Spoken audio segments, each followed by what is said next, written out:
Medical ఫీల్డ్‌లో కొంత human error అంటూ ఉంటదండి. అంటే డాక్టర్స్ కొన్ని ఇంజెక్షన్స్ ఇచ్చినా కూడా స్లో రేట్‌లో ఇవ్వాలి. చాలా స్లో. ఒకేసారి ఏంటంటే కొంచెం ఎక్కువ అవ్వచ్చు. అటు ఇటు. దానివల్ల ఏమంత ఇబ్బంది అయిపోద్ది. కానీ ఒకవేళ అదే ఇంజెక్షన్ ఒక 2 గంటల వరకు స్లోగా ఇవ్వాలనుకోండి, ఏ మనిషి అంతసేపు ఉండగలరు చెప్పండి? 2 గంటలు ఇలా స్లోగా ఒక్కొక్క ఎంఎల్ ఇలా చూసుకుంటూ. ఇంపాసిబుల్ కదా! సో, అప్పుడు ఇలాంటివి యూజ్ అవుతాయి.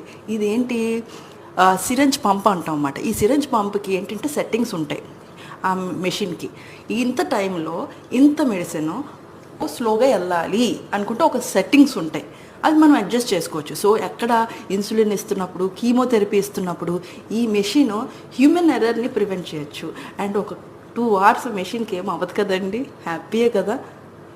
ఎర్రర్ అనేది ప్రివెంట్ చేయొచ్చు. ఇలాంటి మెషిన్స్‌తో. టెక్నాలజీ.